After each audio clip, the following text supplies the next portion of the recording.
Mr. Silent Channel. Kabanata 1161 hanggang 1170. Kahit na maraming taon na ang lumipas, hindi pa rin maiwasan ni Tang Wulan na makaramdam ng pait sa tuwing pinapatunog ni Tang Wulan ang eksenang iyon. 3 taon, 3 buong taon. Nagsusumikap ako araw-araw. Patong-patong na nabuo ang mga kakon sa aking mga kamay, at sunod-sunod na pinakinas ang mga paltos. Pagkatapos ko lang sa wakas ay nakapag-ipon ako ng sapat na pera. Pero ang kapalit, defective soul spirit lang. I was crying very sad that day, kahit sino man ang nag-advise sa akin na makinig. Noon, iniisip ko kung bakit ang Diyos ay laging hindi patas sa akin. Ang pag-iyak, sakit, sa wakas ay pinili kong ihalo ito.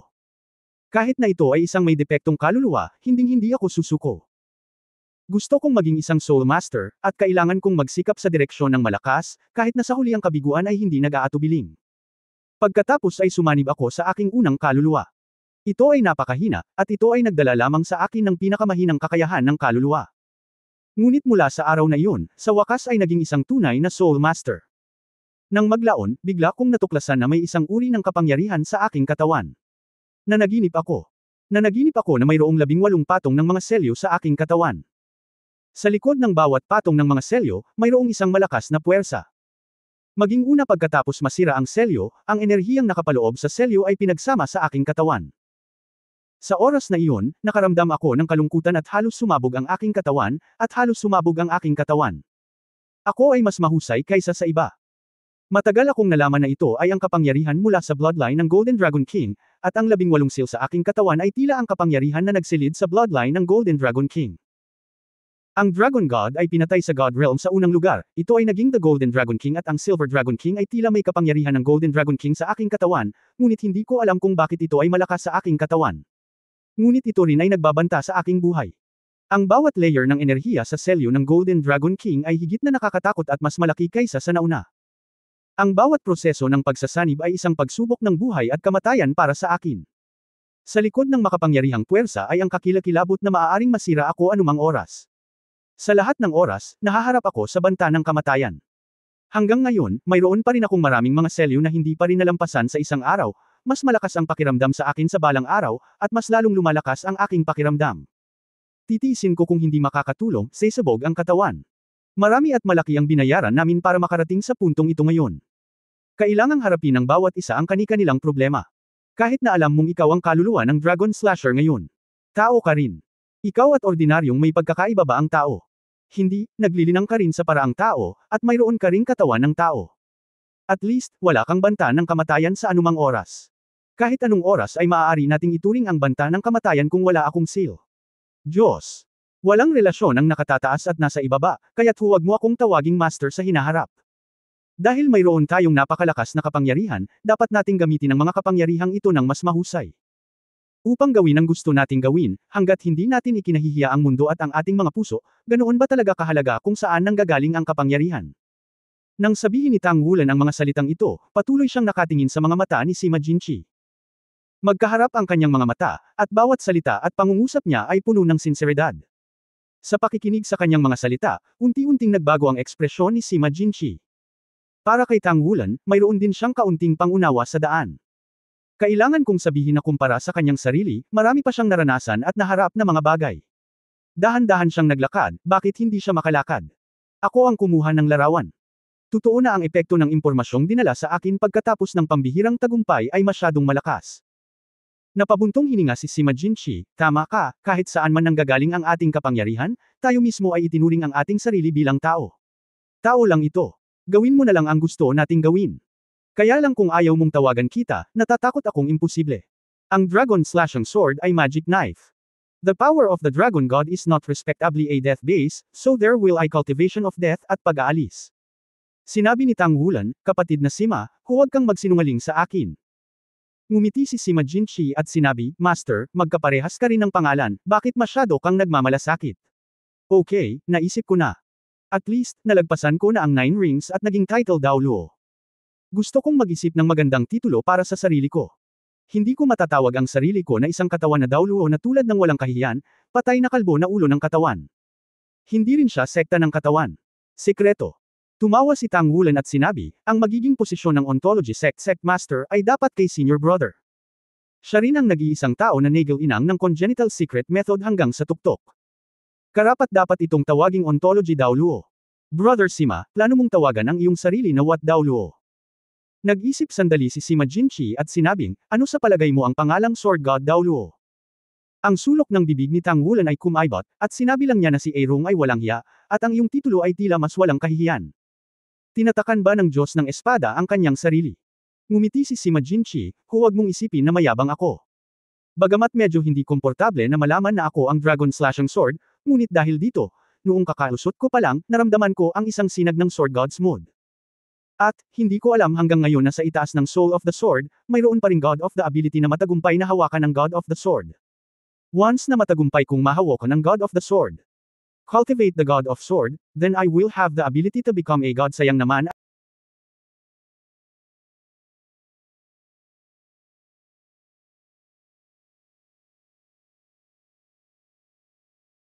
At wala ang God Realm ngayon, kung hindi, baka ako ang unang naging Diyos sa loob ng maraming taon, wow hahaha. Biglang pinagsisihan ito ni Tang Wulan, dahil nalaman niyang ang nervyos ni Sima Jinchi ay lampas sa kanyang sariling paghuhusga. Natatakot ako na kahit wala ang sarili niyang kaginhawaan, malapit na siyang makaahon sa depresyon. Hindi talaga emosyonal ang lalaking ito. Bueno, pagkatapos ay tawagan mo si Dao Shen Dao Luo. Walang magawang sabi ni Tang Wulan. Tumawa si Sima Jinchi, sasabihin ko ang patay na kalbong ulo na umalis, si Sima Jinchi, ang Diyos ng Espada na si Dao Luo, ay parang mas kahanga-hanga kaysa sa sarili niyang Dao Luo, Airong. Ha. Natahimik sandali si Tang Wulan, kapatid na Sima, huwag kang umalis. Ano ang kakayahan ng espiritu ng ikasyam na singsing na espiritu na nakuha mo lang? Masyado akong na-curious. Anong kakayahan ng espiritu ang maaaring dalhin ng gintong espiritong singsing? Nang marinig ni Sima Jinchi ang tanong na ito, medyo naging kakaiba ang kanyang ekspresyon, ang kakayahan ng espiritong ito ay hindi aktwal na pag-aari ko, ngunit pag-aari ng Diyos ng Dragon. Kaya nga, sa katunayan, hindi ko ito magagamit. Ito ay kinakailangan na sumama ka. Gamitin lamang ito, ngunit nararamdaman ko na ang iyong kasalukuyang base sa paglilinang ay hindi sapat. Kapag ang iyong base ng paglilinang ay umabot sa title dulo 1th level, maaari mong mapakilos ang espiritong ito sa ikasyam na antas, syempre, ang kakayahang ito ay mapakilos ng kaluluwa. Tiyak na maging mas malakas kaysa dati, ako ang magiging espada ng dragon mo. Pinutol ng Dragon Clan Sword ang dragon. Sa totoo lang, medyo tinanggihan pa rin ni Tang Wulan ang mga kasanayan sa martial arts fusion ni Sima Jinchi. Marahil ito ay dahil ang martial arts fusion skills nila ni Gu Yana ay napakaganda. Sa kabutihang palad, ang pagsasanib sa martial arts ni Sima Jinchi ay hindi nangangailangan ng yakap, kung hindi, mas gugustuhin niyang wala itong martial arts fusion skill. Well, hahanapin ko muna ang patay na kalbong ulo, at hindi ko siya maipagmamalaki. Lord, please relax din. Sa mga nakaraang buwan, masyado kang puno ng oras para sa sarili mo.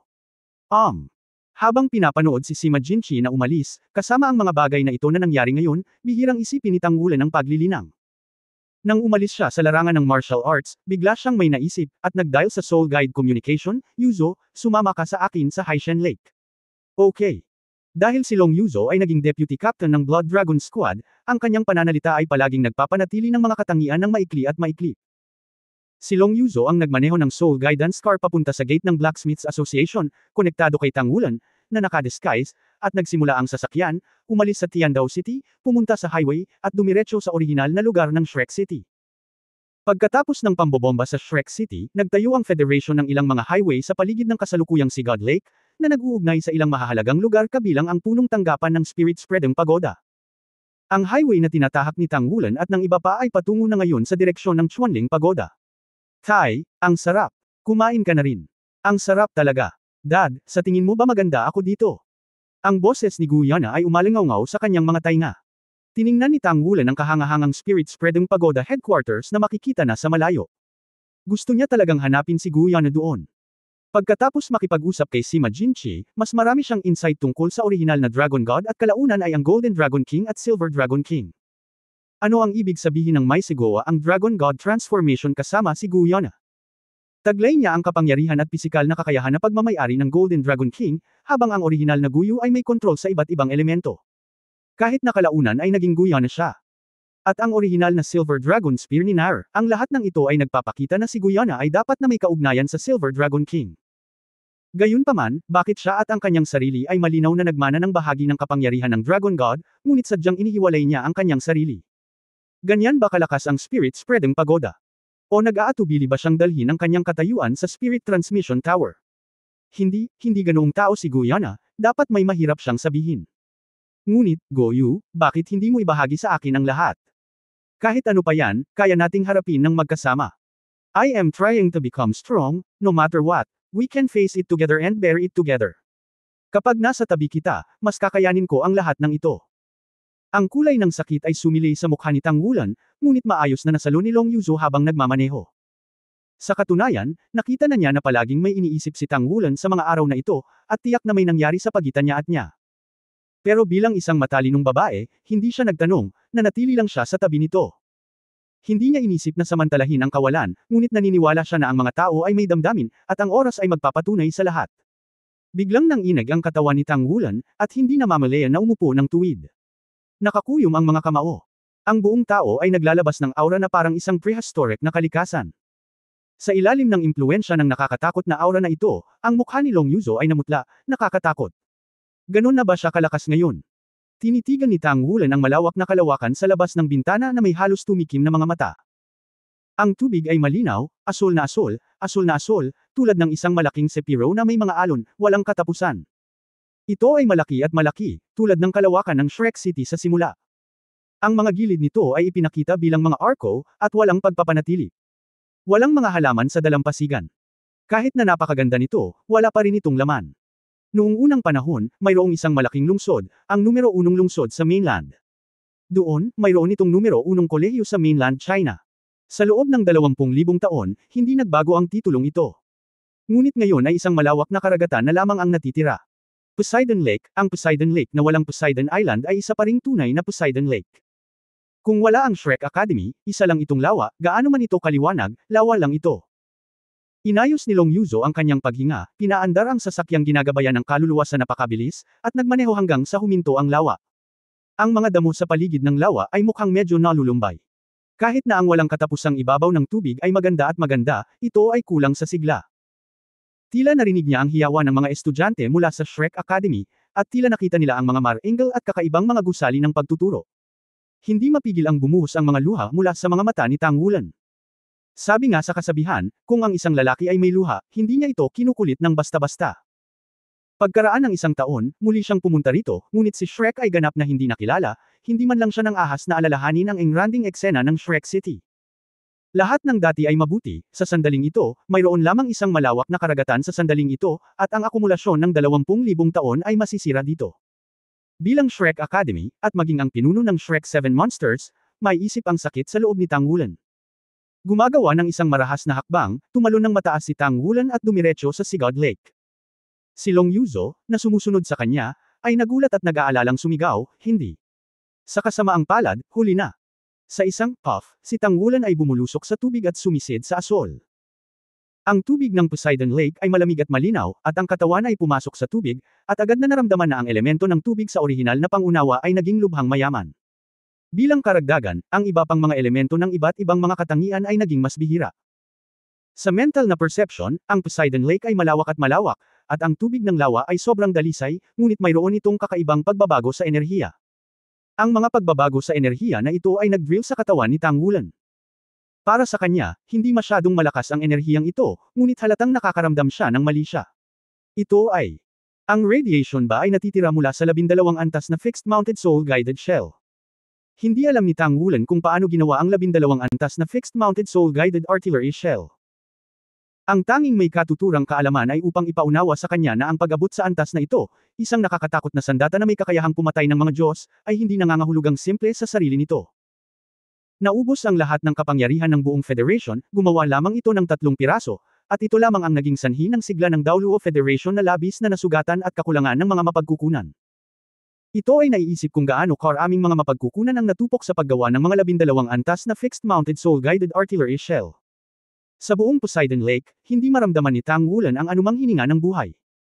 Sa sandaling ito lamang niya naunawaan na tiyak na dahil ang malaking pagsabog noong panahong iyon ay nag-iwan din ng potensyal na problema para sa Sigod Lake.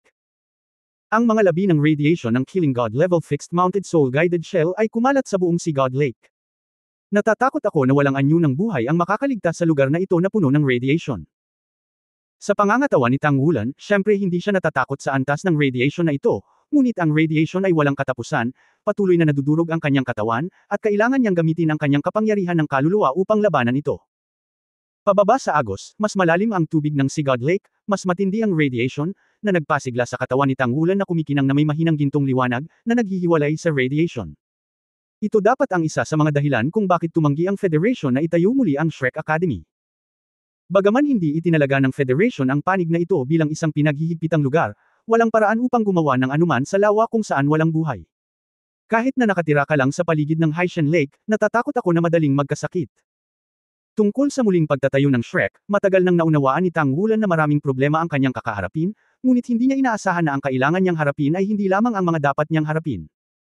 Kung gusto mong muling itayo ang Shrek sa orihinal na Shrek City, ang unang bagay na malulutas ay ang problema sa radiation na ito. Habang tahimik niyang dinadama ang radiation at naghahanda na tingnan ng malapitan, bigla siyang nakaramdam ng panic mood swing sa kanyang espiritual na mundo. Sa isang pag-ikot ng kanyang katawan, siya ay mabilis na umikot sa lawa, at mabilis na umakyat sa ibabaw ng lawa. Hindi nagtagal ay nakita niya ang taong humihingi ng tulong. Si Long Yuzo ay marahas na nakikibaka sa tubig ng Sigad Lake, pataas at pababa, kahit na ang cultivation base ay hindi mahina, sa sandaling ito, nahulog siya sa tubig sa takot. Itinulak ni Tangwulan ang agos ng tubig at lumapit sa kanya sa ilang mga hampas, inilagay ang kanyang mga kamay sa ilalim ng kanyang mga kilikili at hinayaan ang kanyang itaas na katawan na umalis sa tubig. Anong ginagawa mo? Suicide. Walang magawang sabi ni Tangwulan. Asshole, tinanong mo pa ako, ikaw pala ang nagpakamatay. Huminga ng malalim si Long Yuzo. Bilang isang taong nalulunod, muli siyang nakalanghap ng sariwang hangin, at sa wakas ay nakahinga siya ng maluwag. Biglang naging kakaiba ang ekspresyon ni Tangwulan, sa palagay mo ay hindi ako magpapakamatay sa pamamagitan ng pagtalon sa lawa. Sinabi ni Long Yuzo bilang tugon, hindi ba? Bigla kang tumalon sa lawa habang umiiyak, hindi nagpapakamatay. Si Tangwulan ay mukhang walang imek, beauty, paano ang IQ mo? Isa akong 7-ring soul sage, kahit itapon ko ito sa tubig, hindi ako malulunod. Ikaw kasi, ano ang tinalon mo? At nagpupumiglas pa rin na parang nalulunod na tao. Para maakit ang atensyon ko. Ikaw. Sabi ni Long Yuzo, sino ang nakakuha ng atensyon mo? Ako, hindi ako marunong magdilig. Hindi ba? Siya ay lumaki sa Shafeng at hindi marunong lumangoy. Sa panunood ng pagtalon ni Tangwulan sa lawa sa oras na iyon, walang tunog. Sa pagmamadali, nakalimutan niya ito, at tumalon din siya. Hanggang sa pagpasok ko sa lawa ay naalala ko na hindi pala ako marunong lumangoy, at ito ay pagtaas-baba sa tubig. Sinubukan din niyang hikayatin ang kapangyarihan ng kanyang kaluluwa na gawin ang kanyang sarili na lumaban, ngunit ang tubig ay nahahawakan at inosente, habang siya ay nagpupumiglas, mas hindi niya ito maalis. Sa gulat, uminom siya ng ilang lagok ng tubig, habang nagpupumiglas siya, lalo siyang nataranta. Mapait na ngumiti si Tangwulan, hindi ba't isa kang 2-character battle armor master? Hindi ka maaaring lumipad gamit ang mga pakpak. Natarante si Long Yuzo, oo. Kaya kung lumipad palabas ng tubig. Nababahala ang IQ. Ang aking deputy captain. Gaya ng sinabi niya, atubiling dinala ni Tangwulan si Long Yuzo sa kanyang katawan, lumipad palabas ng tubig, at dumaong sa baybayin. Sa oras na ito, ang mga damit ni Long Yuzo ay basang-basa na, nakakapit sa kanyang katawan, na nagpapakita ng magandang figure. Bigla siyang napahiya, huwag mo akong tingnan. Lumingon ka. Walang magawa si Tangwulan, ngunit nagtaka siya tungkol sa sitwasyon ng Sigad Lake. Kung gusto mong sumigaw sa hinaharap at muling itayo ang Shrek Academy, wala nang mas angkop kaysa dito. Dito lang mas magkakaroon ng sense of belonging ang mga tao. Ngunit ang orihinal na lungsod ng Shrek ay naging isang malawak na karagatan, at hindi na posible na muling itayo ang orihinal na site. Maaari lamang itong muling itayo sa tabi ng lawa, hindi banggitin ang gastos. Ang nagliliwanag na tubig ng Poseidon Lake lamang ay isang malaking problema. Kung hindi malulutas ang problemang ito, ang lahat ng nakapalibot na pinagmumula ng tubig ay mahahawahan ng orihinal na nakapirming nakamount na mga shell na ginagabayan ng kaluluwa na nakapatay sa Diyos. Kung walang sapat na mapagkukunan ng tubig, paano muling itayo ang Shrek? Sa pag-iisip nito, gumalaw ang iniisip ni Tangwulan, kumikislap ang kulay rosas na ilaw sa kanyang katawan, at may lumitaw na figure sa tabi niya, iyon ay si Yusiyang Killua Immortal. Kuya Luo. Tumango si Tangwulan kay Killua Tulip.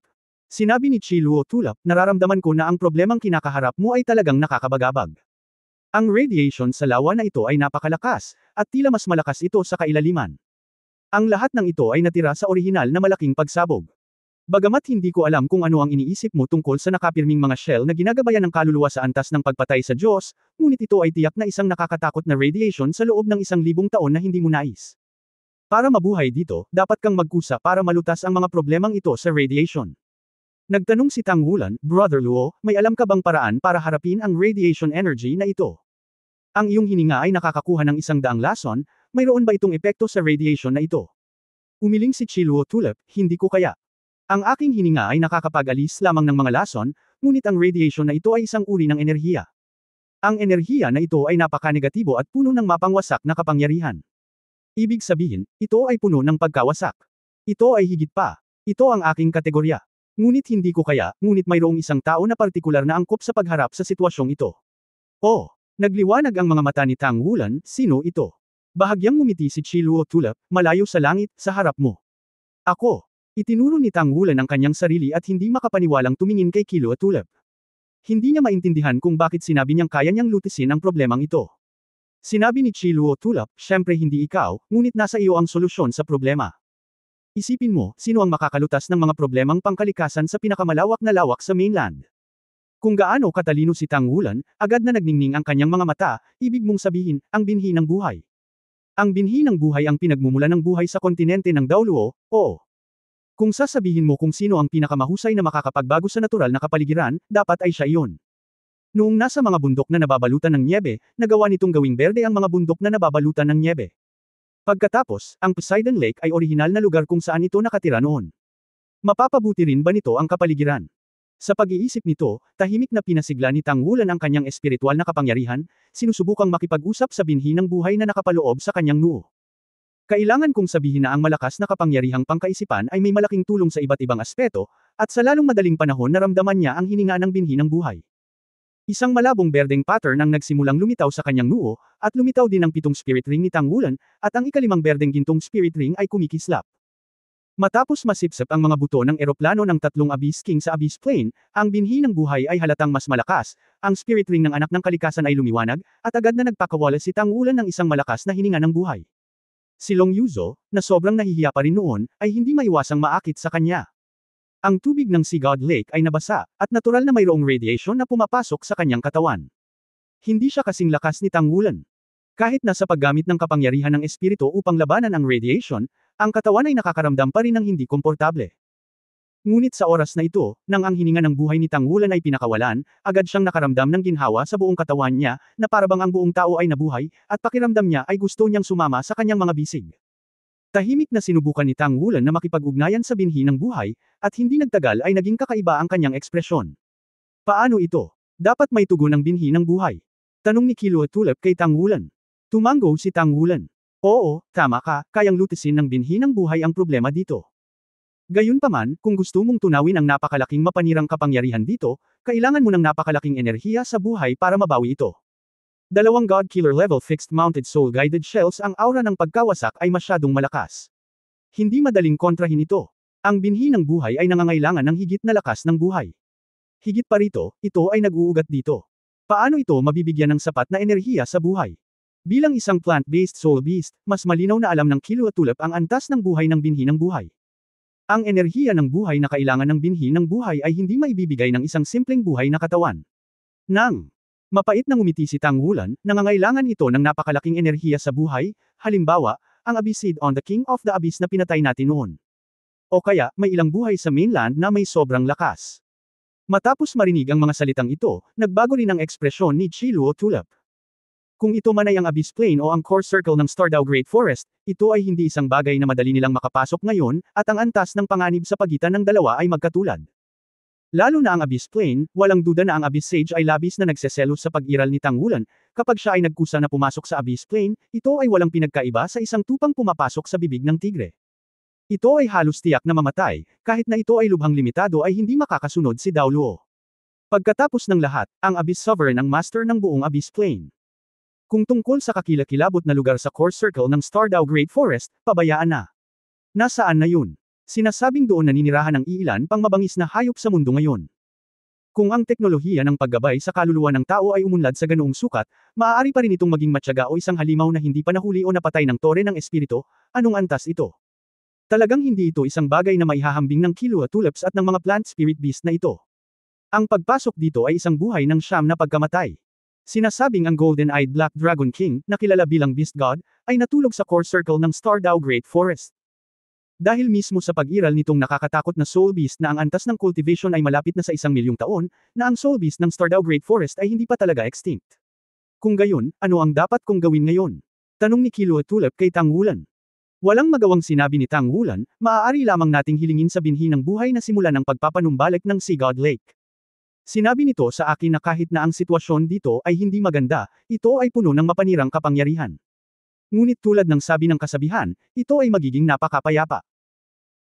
Magagamit niya ang kanyang puwersa ng buhay upang maibalik ang mga mapanirang enerhiya na ito ay nababago, at ito ay nangangailangan ng maraming enerhiya, ngunit sa sandaling ang muling pagbabagong anyo ay nakumpleto na, ang mas malaking pagbabagong buhay ay nakumpleto, ang mas malaking pagbabagong buhay ay nakumpleto, ang mas malaking pagbabagong buhay ay nakumpleto, ang mas malaking pagbabagong buhay ay nakumpleto, ang mas malaking pagbabagong buhay ay nakumpleto, ang muling pagbabagong anyo ay nakumpleto na, ang mas malaking pagbabagong buhay ay nakumpleto, ang muling pagbabagong buhay ay nakumpleto, ang mas malaking pagbabagong buhay, ang pag-ugat at pag-usbong nito dito ay nagiging mas matibay kaysa sa dati. Hiniling sa akin na ipadala ito sa pinakamalalim na bahagi ng lawa upang itanim ito. Kahit sa loob ng 1 taon, ang enerhiya ng buhay na naabsorb nito dati ay maaari pa ring suportahan ito. Kung gayon kailangan nating magdagdag ng higit pang enerhiya sa buhay dito. Hindi naman. Ang pagkuha ng mga kristal ng buhay o ang binhi ng eroplano, ang ilang iba pang enerhiya sa buhay ay posible rin. Ngunit natatakot ako na ang kailangan ay pagpatay o iba pang paraan. Sinabi ni Killua Tulip na may seryosong mukha, hindi yun maaalagaan.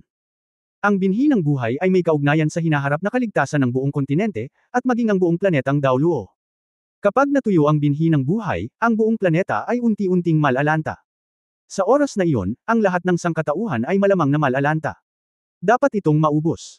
Kaya, kahit na ano pa ang mangyari, dapat tayong tumulong. Okay, tutulungan ko muna ang binhi ng buhay na magugat dito. Tumango si Tang Wulan kay Killua Tulip, at hinayaang maghintay si Long Yuzo dito, pagkatapos ay tumalon muli at nahulog sa lawa. Nang makita si Tang Wulan na bumulusok sa lawa na may napakatahimik at walang pigil na postura, hindi napigilan ni Long Yuzo ang pagluwa.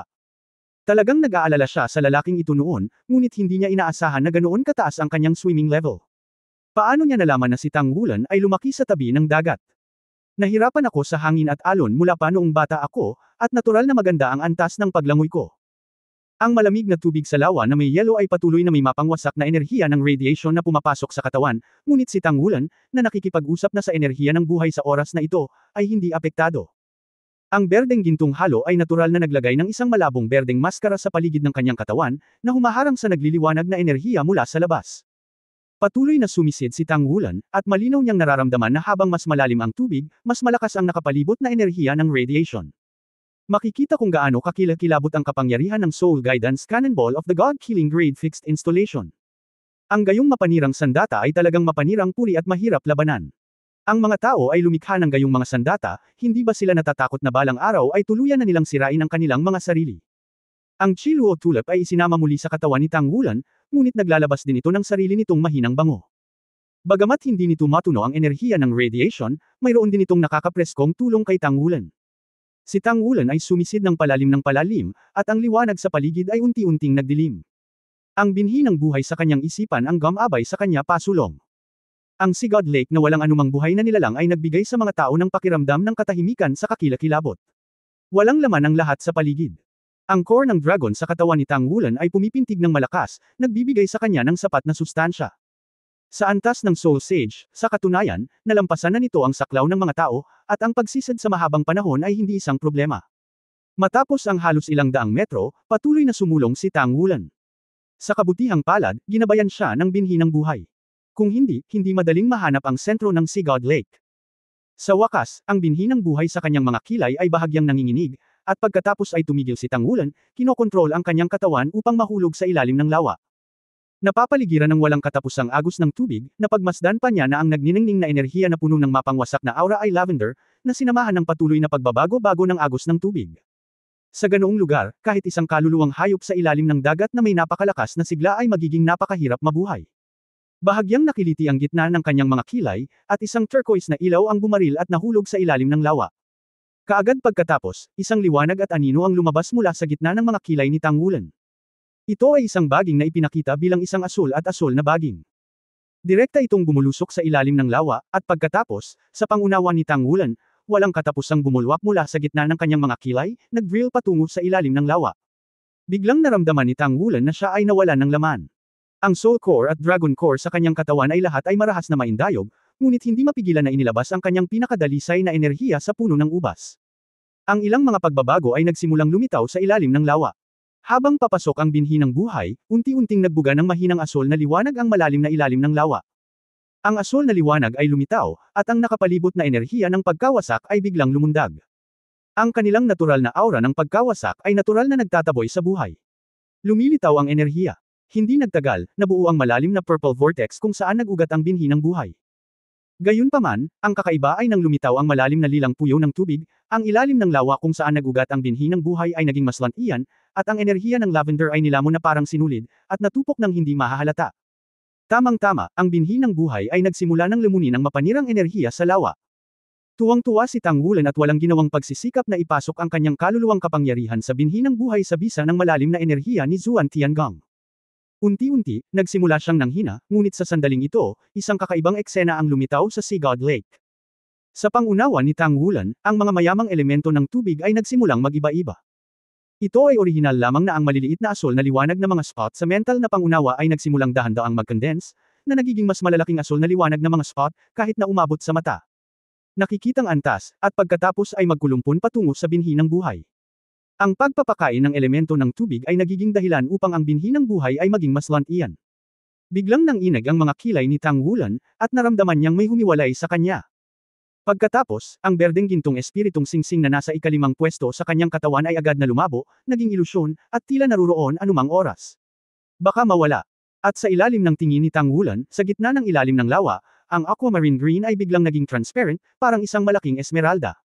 Sa kailaliman ng hiyas, ang isang maputlang gininto ang buto ay bahagyang tumibok na parang puso. Naglalabas ng napakalakas na hininga ng buhay. Sa bawat oras na ang hininga ng buhay ay namumulaklak palabas, ang isang malaking halaga ng nakapaligid na enerhiya ng pagkawasak ay nilalamon at hinihigop, at pagkatapos ay ang berdeng aquamarine ay nagiging mas mayaman. Matagumpay na magugat. Biglang naisip ni Tang Wulan ang bagay na ito sa kanyang isipan. Hindi siya nalulumbay dahil malamang na mawala sa kanya ang ikalimang kakayahan ng espiritu. Ang pag-ugat ng binhi ng buhay ay may malaking kahalagahan. Masasabing ito ay isang mahalagang hakbang sa muling pagtatayo ng Shrek Academy. Ang pagkakaroon ng binhi ng buhay ay nangangahulugan na ang Shrek Academy ay may pundasyon at isang core. Tulad ng sinaunang gintong puno na nagbabantay sa Shrek Academy, ang Poseidon Pavilion, sa ilalim ng proteksyon ng sinaunang gintong puno, ay hindi lamang pinahintulutan si Shrek na manganak ng mas maraming powerhouse, ngunit naging huling depensa rin. Kung wala ang gintong puno, imposibleng tumayo si Tang Wulan dito ngayon. Dahil lamang ang gintong puno noong panahong iyon ay karugtong ng binhi ng buhay, dahil sa unti-unting kakulangan ng enerhiya ng buhay sa mainland, kasabay ng pagliliwanag para sa anak ng kalikasan, ito ay naging mahina, kung hindi, ito ay dapat na maprotektahan ang mas maraming tao. Palaging sinisisi ni Tang Wulan ang kanyang sarili para dito. Kung hindi dahil sa kanyang sarili, marahil mas maraming tao ang mabubuhay. Sa makatuwid, nang makita niya ang binhi ng buhay na nagsimulang magugat, ang kanyang panloob na emosyon ay biglang sumabog na parang isang blowout. Ang Pavilion Master, ninuno, baliw na guro, at mga kaibigan, ang mga guro at estudyante ng Shrek Academy. Pagpalain mo ako, kayong mga espiritu sa langit, hayaang muling sumibol at mamulaklak ang binhi ng buhay. Hayaang bumalik ang ating Shrek sa buong kontinente. Ang mga labi ni Tang Wulan ay mahigpit na idiniin, ang kanyang mga kamay ay nakakuyom ang kanyang mga kamao ng hindi namamaliin, pinapanood ang binhi ng buhay ng tahimik, at walang pag-iingat na mag-iniksyon ng kanyang sariling enerhiya. Kahit na parang nanghihina, hindi siya tumigil sandali. Ang liwanag ng binhi ng buhay ay lumakas at lumakas.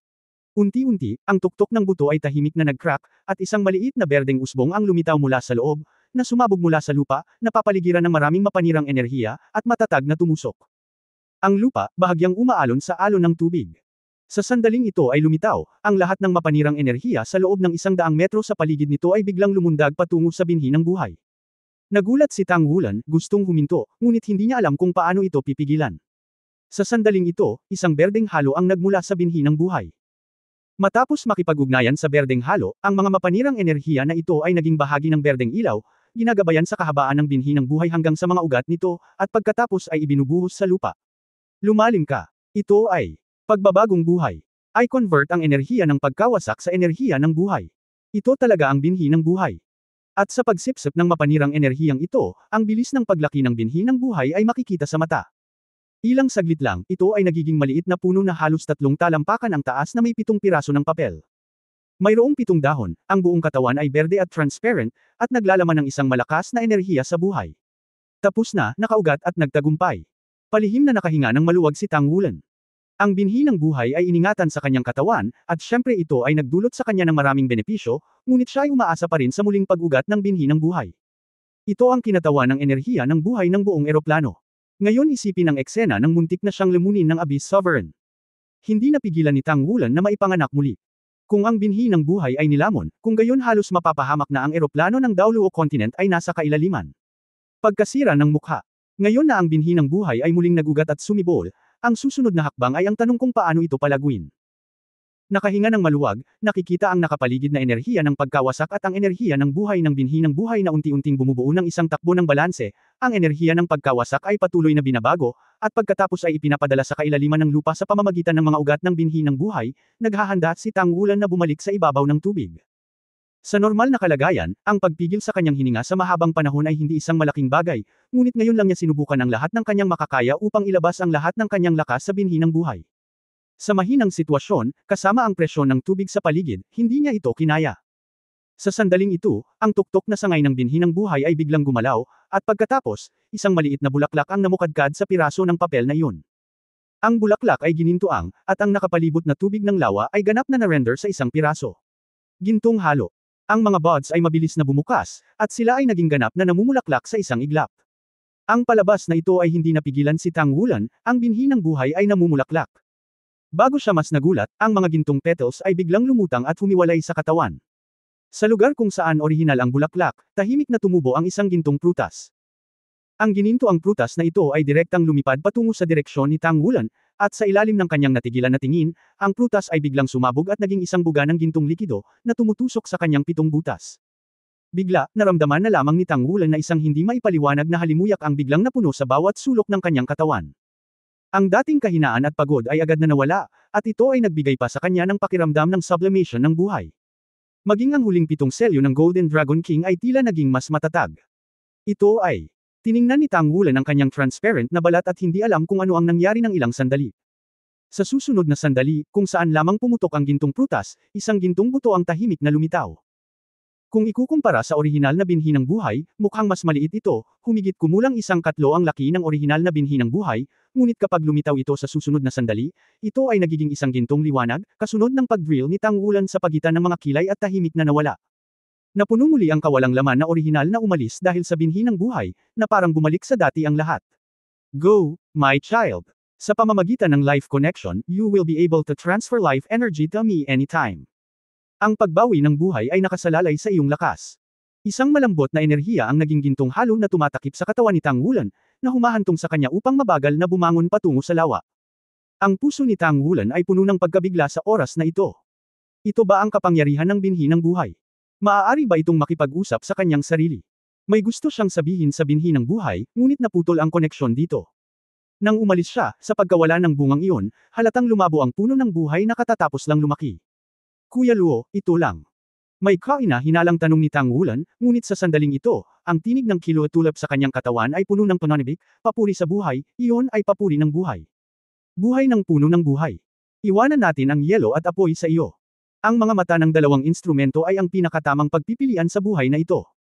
Ang papuri ng buhay ng binhi ng buhay ay magbibigay sa iyo ng halos kaparehong antas ng buhay. Sa isang demigod, at hayaan mo at ito ang may pinakadirektang koneksyon. Naiintindihan ko. Ang binhi ng buhay ay nag-aalala na hindi ito mabubuhay dito. Kung hindi ito makapagbibigay ng sapat na enerhiya sa buhay, sa kalaunan ay malalanta ito sa hinaharap. Kaya't ito ay magsilang ng isang bunga ng buhay para sa iyo sa anumang halaga. Purihin, upang mas mahusay mong makuha ang enerhiya ng buhay sa pagitan ng langit at lupa, at ang mga subspecies sa mga bunga ng buhay ay magiging pag-asa sa hinaharap, kahit na may buhay pa rin sa hinaharap. Subspecies. Ang buto ng buhay ay talagang sadyang mabuti. Bagamat hindi lubos na naiintindihan ni Tang Wulan ang mga salita ni Kilotulep, alam din niya kung ano ang kailangan niyang gawin. Walang alinlangan na ang puno ng buhay ay ang ubod ng buhay ng buong Daoluo Star. Sa pamamagitan lamang ng pagbibigay nito ng sapat na enerhiya sa buhay maaari itong muling lumaki at maibalik ang napakalaking enerhiya ng buhay sa Daoluo Star, kaya ginagawang mas puno ng buhay at hininga ang planeta.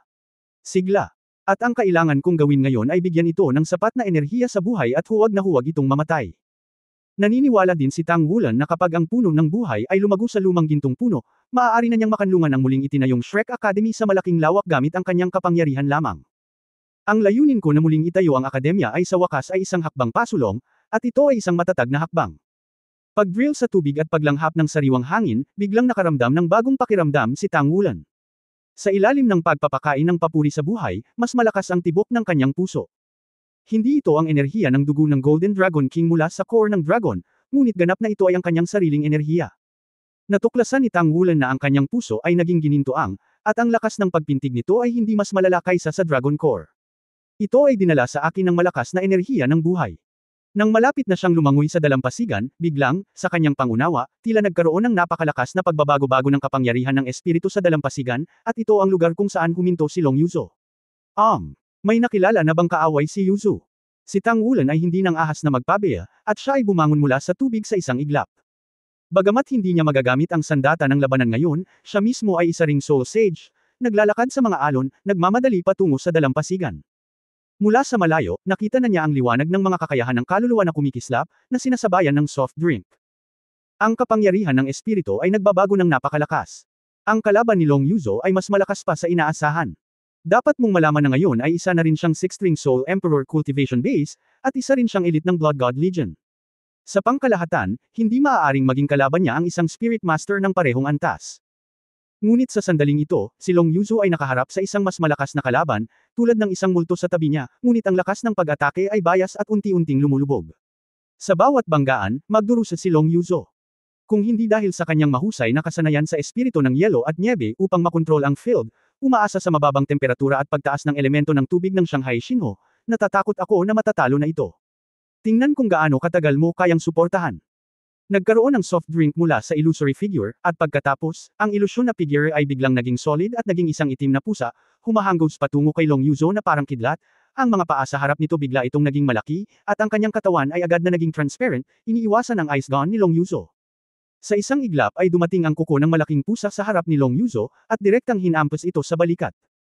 Sa oras na ito, ang dalawang karakter na battle armor ni Long Yuzo ay nailabas na, ngunit kung isa sa alang-alang mula sa lakas ng kuko ng pusa, kung tumama ang hit na ito, natatakot ako na baka hindi ito mapigilan ng battle armor ni Long Yuzo. Sa sandaling ito, isang matangkad na figure ang nakatayo sa harap ni Long Yuzo habang kumikislap ang gintong liwanag. Sa isang putok, bumagsak ang mga kuko ng pusa at malakas na sinampal ang ginintoang figure, ngunit ang gintong figure ay umiling lamang sa katawan nito, at tumayong matatag, na parang hadlang, na humaharang sa dinadaanan ng itim na pusa.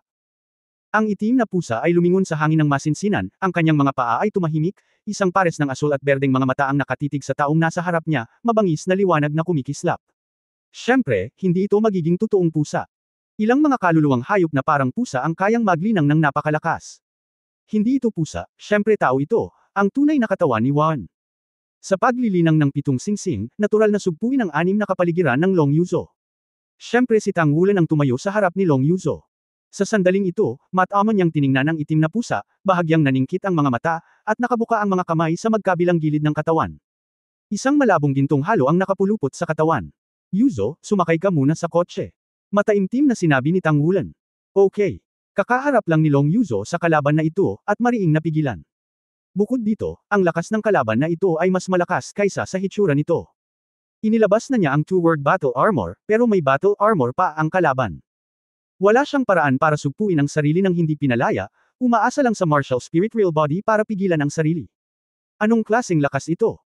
Alam mo, ang 6-ring cultivation base ng isang tao kasama ang dalawang character battle armor ay katumbas ng fighting power ng isang 8-ring contra. Ang itim na pusa ay tumigil lamang saglit, at pagkatapos ay sumugod patungo kay Tang Wulan na parang kidlat. Ang kanyang dalawang paa sa harapan ay agad na naging hindi mabilang na anino ng kuko. Hindi makita ni Tang Wulan ang linya ng pag-atake ng kalaban, at nararamdaman lamang niya ang kanyang katawan ng buo. Natakpan ng atake ng kalaban. Ang mga kuko ng pusa ay napakatalas. Ang matalim na talam ay kumikinang. Humiyaw si Tang Wulan, humakbang gamit ang kanyang kaliwang paa, at pinasabog ang kanyang kanang kamao. Nang walang anumang kasanayan, mag-drop ng 10 benepisyo sa isang pagsisikap. Nahaharap sa napakabilis na agile attack type war spirit master na ito, hindi sinasadya ni Tang Wulan na makipagkumpetensya sa kalaban para sa bilis. Kasabay nito, lubos din siyang kumpiyansa sa kanyang katawan na nagsimula na siyang maunawaan ang mga likas na lihim ng sekta ng ontolohiya, at lalaban siya ng gusto upang makita kung sino ang makakasakit kung sino. Sino? Mayroon kang 1,000 kuko, mayroon lang akong isang suntok. Inihagis ni Tang Wulan ang kamao na ito nang wala man lang mahigpit na momentum, ngunit sa pangunawan ng itim na pusa sa kabilang panig, ang kamao na ito ay kahawig ng isang meteor, at ang nakakatakot na presyon ay nagpang-inig pa sa kanyang kaluluwa. Maaaring hindi talaga kayang talunin ng mga kuko ng sarili mong pusa ang kalaban, ngunit walang duda na kapag nakatanggap ka ng ganoong suntok, tiyak na mamamatay ka sa sobrang pangit. Sa makatuwid, sa isang kritikal na sandali, ang pinahabang kuko ng pusa ng itim na pusa ay biglang binawi, at ang kanyang katawan ay lumingon sa hangin ng napakatalino at nababaluktot.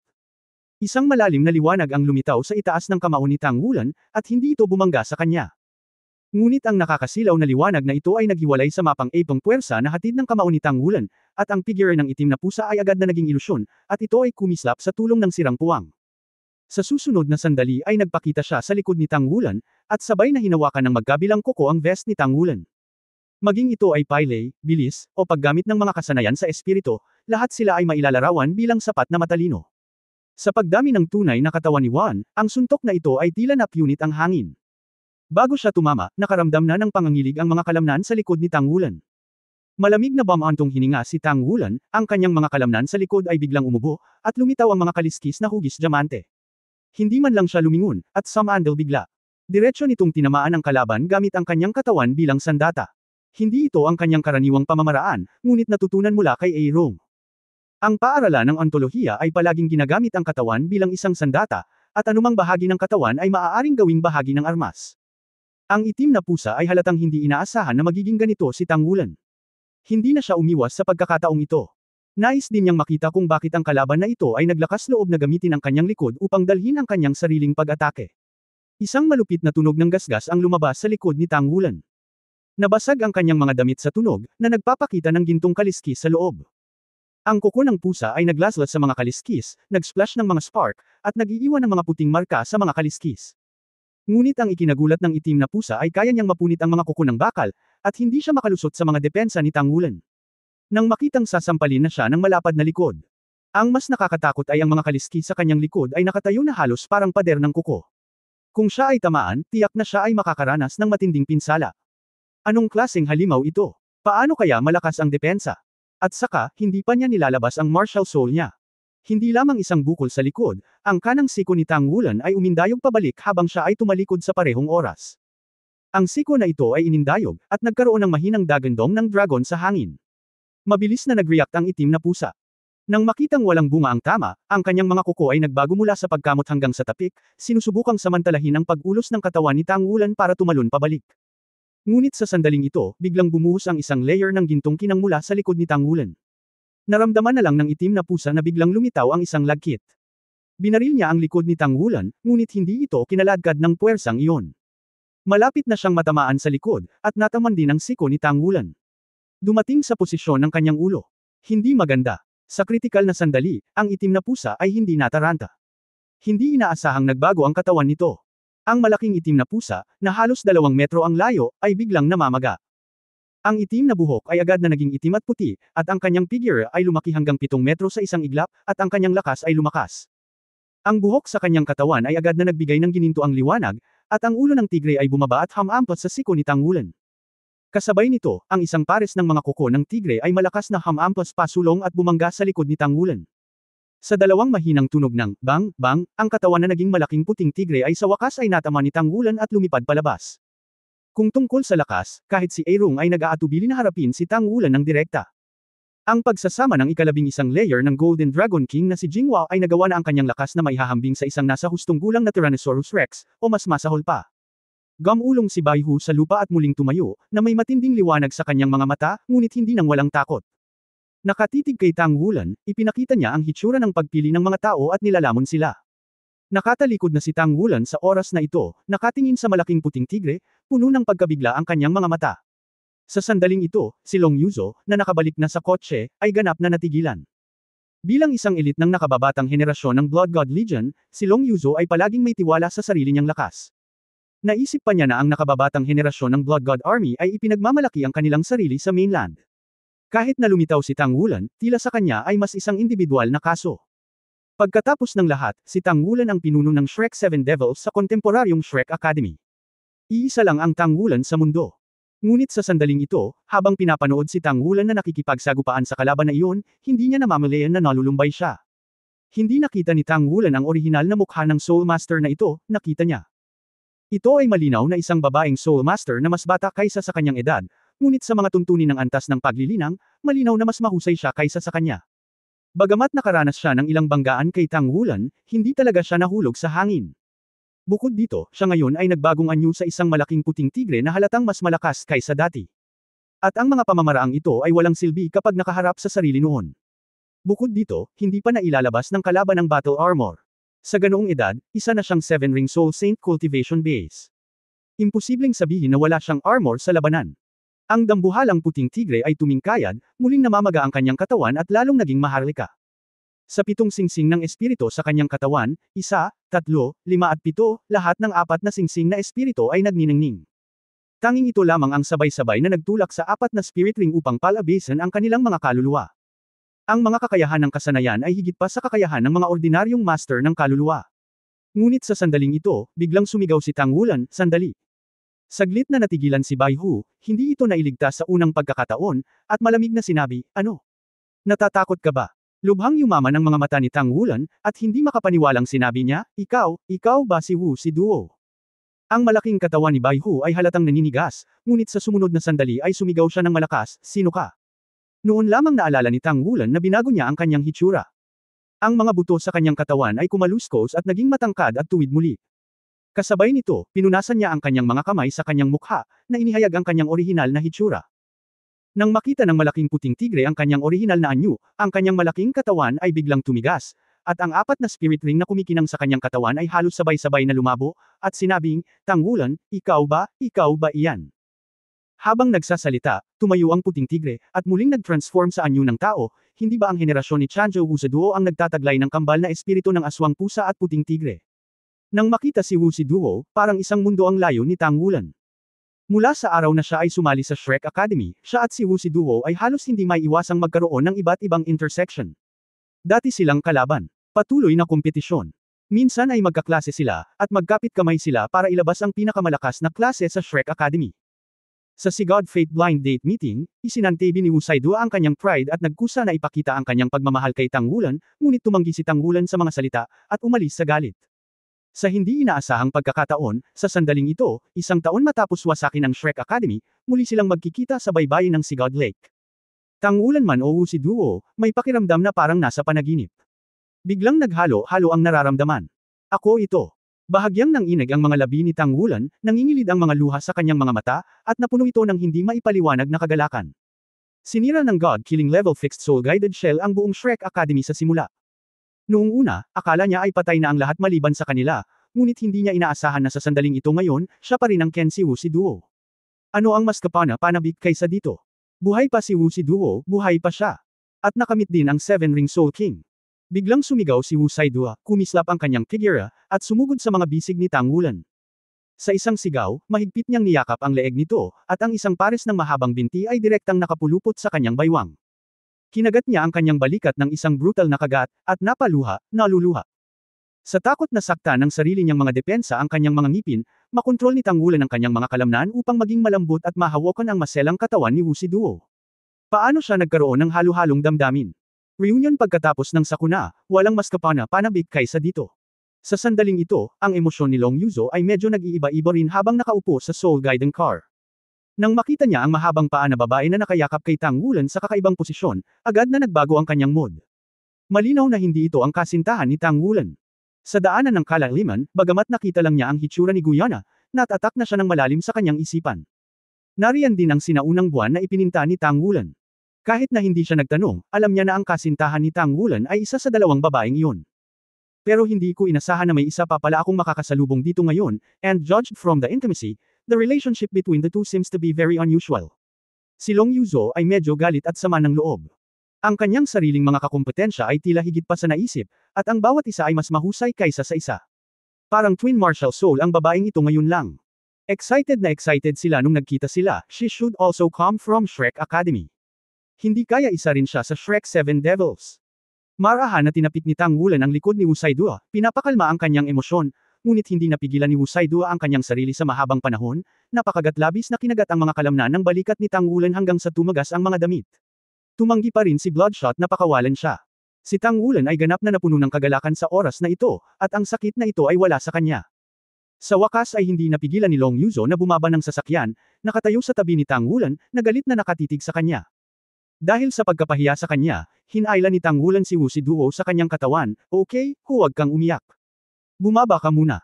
Nag-aatubili na ibinaba ni Wu Siduo ang kanyang mga binti, ngunit pagkatapos nakagatin ng husto ang balikat ni Tang Wulan, tumayo siya. Siya ay lumaki sa isang malaking babae. Siya ay higit sa 1.8 metro ang taas at kalahating ulo lamang ang mas maikli kaysa kay Tang Wulan. Siya ay may isang pares ng mahahabang binti na may kamanghamanghang haba, isang payat na katawan, at mukhang medyo manipis, ngunit may isang bilog na baywang. Ang mga balakang at katawan ay may mahusay na pag-akit. Sa sandaling ito, mayroon siyang mahabang buhok na alampay, marahil dahil nakagat niya si Tang Wulan, ang kanyang buong katawan ay naglabas ng kaunting amoy. Nakatingin sa kanyang pula at namamaga na mga mata, si Tang Wulan ay nagpakita ng isang ngiti na puno ng masaganang emosyon, "Natutuwa akong makita kang buhay." Matapos marinig ang kanyang mga salita, hindi napigilan ni Wu Siduo ang muling pag-iyak sa pamamagitan ng, "Wow! Napakalakas niyang babae." Gayunpaman, pagkatapos ng sakuna, halos gumuho ang damdamin ng kanyang buong pagkatao.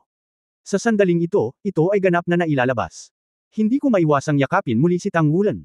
Pero sa pagkakataong ito, mas malumanay, yakap lang siya. Hinayaan siya ni Tang Wulan na humawak, hinayaan siyang umiyak, ngunit tahimik na tinapik siya sa likod, inaaliw siya. Sa loob ng mahabang panahon, sa ilalim ng halos nakakabuga ng apoy na tingin ni Long Yuzo, si Wu Saidua ay bumangon mula sa mga bisig ni Tang Wulan na nag-aatubili. "Wulan, saan ka nagpunta nitong mga araw na ito? Alam mo, hinahanap namin ito. Mahirap para sa iyo na hanapin ito. Kung hindi dahil sa matibay na paniniwala ng guro na hindi ka patay, baka kailangan na nating sumuko." Kami.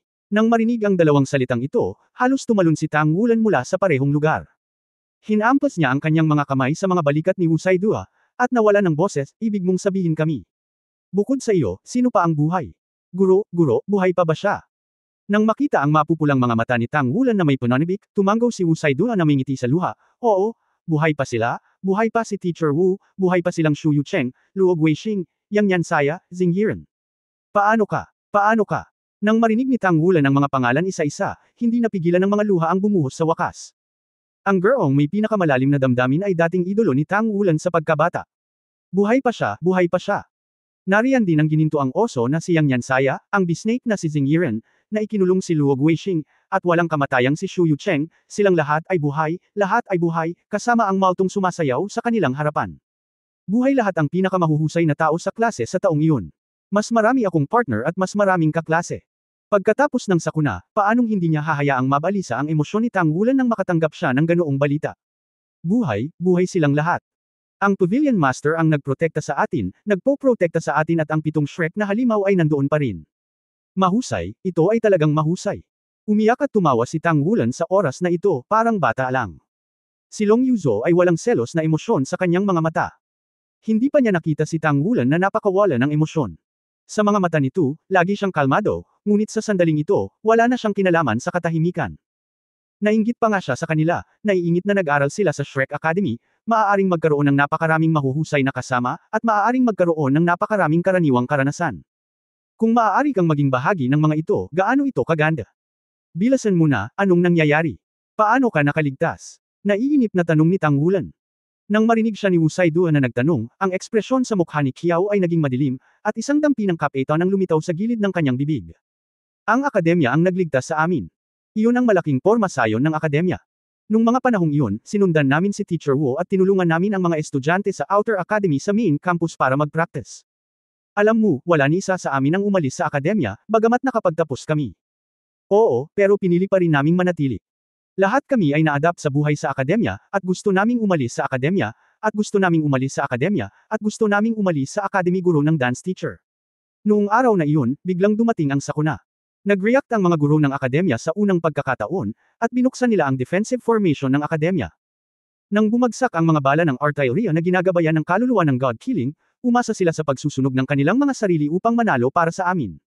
Mga minuto. Sa oras na iyon, alam namin na palaging may kanlungan sa ilalim ng academy. Alam mo ba, isang minuto lang noon. Pero halos lahat ng mga guro ay nagbigay ng pagkakataon sa mga estudyante na mabuhay. Limitado ang bilang ng mga tao na maaaring ma-accommodate sa kanlungan. Bukod pa rito, nangangailangan ng sapat na enerhiya ang protective shield. Noong oras na iyon, gusto naming sumugod, ngunit nahuli kami ni Teacher Wu at isa-isang itinapon sa kanlungan. Nang gusto niyang tulungan ang ibang mga guro na sunugin ang sarili mula sa likuran, sinipa siya ni Old Lee sa loob ng kanlungan. Naaalala mo ba si Mr. Lee? Si Mr. Lee ang laging nakangiti kapag nag-entrance exam. Kalmado lang na sinabi ni Mr. Lee sa amin na bata pa kami at kami ang pag-asa ni Shrek. Alalahanin natin si Shrek. Ang tradisyon ng pag-iingat sa kinang at kaluwalhatian ng bawat Shrek. Ang mga guro ang nagbigay sa amin ng pagkakataong mabuhay. Hindi sila nagdalawang isip na piliin na isakripisyo ang kanilang sarili sa maikling panahon na iyon. Pinakinang nila tayo sa ningning ng kanilang buhay, at ginamit nila ang kanilang mga aksyon upang ipakita sa atin ang kasaysayan. Ang diwa ng lawa. Tunay silang marangal. Pinaliliwanag nila tayo sa apoy ng kanilang buhay at hinuhugasan ang ating mga puso. Mayroon lamang 216 na tao na nagkaroon ng oras upang makapasok sa kanlungan, at ang guro, ngunit si Teacher Wu lamang. Ang lahat ng iba pang mga guro, pati na rin ang mga kaklase na walang oras na pumasok sa kanlungan, at ang mga kaklase na lumubog sa lupa kasama namin, ay namatay. Kasama si Shrek magkasama at namatay. Sa pagsasalita nito, umiiyak na si Wu si Duo. 1 minuto, oo. May 1 minuto lang. Mayroong malaking kakilakilabot sa pagitan ng buhay at kamatayan, ngunit sa sandaling iyon, maraming tao ang nakapili. Wala sa mga guro ng Shrek Academy ang duwag. Walang aagaw sa tirahan ng mga estudyante. Kung hindi pa bata si Wu Changkong, hindi man lang siya pipigilan ni Mr. Lee na mamatay. Si Shrek ito. Ang diwa ng No. Isang academy sa mundo. Ginamit ng mga guro ni Shrek ang sarili nilang makikinang na apoy ng buhay upang pag-alabin ang huling nakasisilaw na kinang ng Shrek Academy bago ang pagkawasak nito. Maging si Long Yuzo, na isang tagalabas, ay lubos na natigilan sa pakikinig sa gilid sa sandaling ito. Ito si Shrek, ito ang Shrek Academy. Ang mga matatanda sa paligid niya ay palaging iginagalang ang Shrek Academy, at kabilang sa Blood God Legion, mayroon ding mga mag-aaral na nagtapos sa Shrek Academy. Sa isang pagkakataon, naisip ni Long Yuzo, hindi ba ito ay isang akademya lamang? Gaano ito kalakas? Ngunit sa sandaling ito, talagang naunawaan niya na si Shrek ay hindi na isang akademya lamang, ito ay kumakatawan sa isang uri ng espiritu. 20,000 taon ng pag-ulan ay hindi pa rin hinayaan ang mga taong Shrek na mawala ang espiritong ito, at pinahintulutan pa rin silang pumili sa pinakakritikal na sandali. Ito si Shrek, ang magiting na Shrek. Sa isang puff, si Tangulan ay lumuhad sa lupa patungo sa direksyon ng Haishan Lake, na paiyak ang 3 ulo. Lumuhad din si Wu si Duo sa tabi niya, nakatingin sa Sigod Lake sa harap niya, tila nakita na naman nila ang mga boses at ngiti ng mga ninuno ni Shrek. Ang mga mahigpit na gurong iyon, ang mga elder na humihingi sa kanila, sa sandaling ito, ay wala na kasama ang Shrek Academy na wala na sa Sigod Lake. Malinaw pa ring naalala ni Tang Wulan ang kahihiyan na mayroon sa kanila ni Silver Moon Dauluokay sa simula, ngunit paano ngayon si Kai Lao? Bilang din ng panlabas na patio ng Shrek Academy, walang alinlangang kinuha niya ang pangunahing suporta sa enerhiya ng kalasag. Ipinagpalat ng malalakas na tauhan ni Shrek ang kanilang buhay para sa pagkakataon ng mga estudyante na mabuhay nang ang mga estudyante ay nakatagpo ng buhay at kamatayan. Nakangiti silang umalis, dahil hindi naman nila nadumisan ang kaluwalhatian ni Shrek. Hindi bayani ang tingin nila sa sarili nila, gusto lang nilang maging qualified teacher. Ang gurong ginagamit ang kanyang buhay para protektahan ang kanyang mga estudyante ay wala ng iba. Si Shrek ang akademya, at sila ang mga guro. Ang dapat gawin ng guro ay turuan ang mga mag-aaral sa pamamagitan ng tuntunin at gawa. At nang dumating ang malaking kakilakilabot na ito ng buhay at kamatayan, ginamit nila ang kanilang mga aksyon upang ituro sa mga mag-aaral ang huling aralin, na lubhang mabigat, ngunit ito ay tiyak na isang panghabang buhay na aral na itatatak sa pinakamalalim na puso ng mga mag-aaral. Dalhin mo ako para makita sila, para makita si Teacher Wu. At lahat, nabulunan si Tang Wulan at sinabi kay Wu Saiduo sa tabi niya. Masiglang tumanggaw si Wu si Duo, okay. Pinunasan ang mga luha sa kanyang mukha, tumingin siya kay Long Yuzo sa tabi niya, sino siya? Sinabi ni Tang Wulan, kasosyo ko ito sa hukbo, at lubos siyang mapagkakatiwalaan. Napatingin si Wu Saiduo kay Long Yuzo, na nakatingin din sa kanya. Nagkatinginan ang dalawang babae, at mahinang nagbanggaan ang mga spark. Wulan, ang bagay ay napakahalaga, at ang mga tagalabas ay hindi pa rin makakapunta. Alam mo kung ano ang ibig kong sabihin. Matigas na sinabi ni Wu Saiduo kay Tang Wulan. Saglit na nag-alinlangan si Tang Wulan, at pagkatapos ay sinabi kay Long Yuzo, Yuzo, pagkatapos ay bumalik ka muna. Si Long Yuzo ay hindi nagpakita ng anumang kawalang kasiyahan, ngunit tumanggo, kung gayon ay bumalik ka ng mas maaga. Pagkatapos, tulad ng isang masunerang munting asawa, siya ay pinalayas. Habang pinapanood siyang umalis, tumingin si Wu Saiduo kay Tang Wulan na may kakaibang ekspresyon, at sinabing, babae ka. Mapait na ngumiti si Tang Wulan, tumigil ka sa pagbibiro, tayo ay mga kasamahan. Alam mo kung sino ang mahal ko. Binigyan siya ni Wu si Duo ng isang blankong tingin, paano siya? Bakit wala siya sa tabi mo? Naninigas ang katawan ni Tang Wulan, ngunit hindi siya nakaimik. Gaano siya umaasa na si Gu Yana ay nasa tabi niya. Gayunpaman, ngayon ay hindi na niya alam kung nasaan si Gu Yana. Nang makita ang kanyang kahihiyan, hindi naiwasang magulat si Wu Siduo, hindi ba kayo magkasama? Bumantong hininga si Tang Wulan, mahirap magsalita, puntahan natin si Teacher Wu bago magsalita. Hindi na siya makapaghintay na makita si Wu Changkong. Mula nang masira ang Shrek Academy, palagi siyang naniniwala na ang kanyang sarili lamang at ang kanyang mga kaibigan ang huling pag-asa ni Shrek. Hanggang ngayon, matapos makita muli si Wu Siduo, hindi niya alam na may kabuoang 216 na tao ang nabubuhay sa akademya. Marahil ay walang mga nangungunang powerhouse sa kanila, ngunit ito ay talagang mga buto ng Shrek. Higit pa, nakaligtas din si Teacher Wu Changkong. Sundan mo ako. Hindi na nagtanong pa si Wu Siduo, tumakbo siya sa unahan, at sumunod si Tang Wulan sa likuran. Tumakbo sa isang tabi sa paligid ng Haishen Lake. Matapos malimpasan ang halos 1/4 ng Sigod Lake, kumaway si Wu Siduo kay Tang Wulan, at pagkatapos ay tumalon sa Sigod Lake. Sumunod si Tang Wulan sa likuran. Si Wu Siduo na gumagala sa harap, tulad ng isang sirena, ay mas nakikita ang kanyang magandang figure sa tubig. Si Wu Saidua ay sumisid sa kailaliman ng tubig, at sa paligid ng kanyang katawan, may bahagyang liwanag ng kawalan. Ito ay ang kakayahan ng kanyang aswang na pusa, na halatang humaharang sa radiation sa tubig. Hindi ito ang pangunahing lokasyon ng orihinal na pagsabog. Sa relatibong pagsasalita, ang radiation ay magiging mas maliit, ngunit wala ring mga palatandaan ng buhay. Sinundan ni Tang Wulan si Wu Saidua hanggang sa kailaliman ng lawa. Tumalikod si Wu Saidua at tumayo sa ilalim ng lawa. Pagkatapos niyang hanapin ay bahagyang pinindot niya ang isang lugar. Biglang may, kwak, na tunog, isang kakaibang metal na istant ang dahan-daang bumangon, at tila may hanging bumubulusok mula rito, ngunit ang epekto ng daloy ng tubig ay hindi makapasok dito. Sumenya si Wu Saidua kay Tang Wulan, ang kapangyarihan ng kanyang kaluluwa ay nagniningning, at diretso siyang bumulusok sa pinto. Dumating si Tang Wulan sa tabi ng portal. Ang presyon ng tubig dito ay napakataas, ngunit para sa kanyang antas ng paglilinang, ang presyon ng tubig na ito ay syempre wala. Pagkatapos noon, pumasok siya, at bumuhos ang malakas na agos ng hangin. Pinindot ni Wu Siduo ang isang button, at dahan-daang lumubog ang metal na pinto. Kapag ganap itong nakasara, natural na humihinto ang daloy ng hangin. Sa loob ng pinto, wala kahit katiting na bahid ng tubig. Medyo dim ang ilaw, at may soul guide light sa dingding, pero pinapanatili lang nito ang mahinang liwanag ng grupo. Kumaway si Wu Saidua kay Tang Wulan at naunang naglakad ng malalim, na sinundan ni Tang Wulan na may pananabik. Kakaibang paikot-ikot, tila nagmamarcha pababa. Habang siya ay naglalakad, si Tang Wulan ay hindi naiwasang magtanong ng kaunti na may pagtataka, Wu Siduo, paano nga ba itinayo ang kanlungan sa ilalim ng lupa na ito? Kahit na ang Killing God level fixed soul guided shells ay na-install. Hindi ba matatakpan ng kapangyarihan? Tumango si Wu Siduo, at sinabi habang naglalakad, ang kanlungan ay 300 metro ang lalim sa ilalim ng lupa. Itinayo ito upang pigilan ang makapangyarihang gabay ng kaluluwa. Nakumpleto ito 3,000 taon na ang nakararaan. Nagsimula ito mga 200 metro mula sa lupa. May mga konkretong patong at pambihirang mga patong ng halwang metal na nakapatong sa isa't isa, at 12 ng mga patong ang naipapatong. Kahit na may isa pang kaluluwang ilalagay, hindi ito milalagay sa kabibi. Bombahin ang loob ng kanlungan, ngunit sa oras na iyon ay biglang dumating ang pag-atake kung wala ang mga guro, hindi kami maaabot ng elevator sa isang limitadong bilang ng mga tao at ang bilang ng mga elevator. Mamaya, pagkatapos ng Big Bang, hindi namin alam ang sitwasyon sa itaas. Nang maglaon, natagpuan ni Mr. Wu ang mga panloob na pasilidad ng kanlungan at unti-unting naghuhukay pataas upang gawin itong labasan. Ngunit hindi lamang ito ang labasan. Sa lokal, may iba pang mga labasan. Ang mga ninuno ng kolehiyo ay gumawa ng pinakamahusay na paghahanda sa emerhensya noong unang panahon. Bumaba, higit sa 100 metro ang lalim, naging banayad ba ang lupain. Nakita na ni Tang Wulan ang bonding layer ng metal at konkreto. Hindi ko maiwasang mamangha. Ang antas ng proteksyon na ito ay talagang hindi nasisira ng mga modernong armas. Ginamit ng mga ninuno ni Shrek ang kanilang pananaw at karunungan upang magdala ng mga pagkakataon para sa buhay sa kanilang likuran. Wise Duo. Sa sandaling ito, biglang dumating ang isang boses mula sa harapan, at parang pamilyar si Tang Wulan. Ngunit ang boses ay mabilis na naging maingat, sino pa ang sumama sa iyo? Bakit may dalawang yabag? Habang nagsasalita, lumilitaw sa loob ang halatang pagbabago-bago ng kapangyarihan ng espiritu, at tahimik na lumitaw ang isang malaking itim na karit. Dumiretso sa direksyon ni Tang Wulan. Ngumiti si Wu Siduo at hindi man lang nagsalita.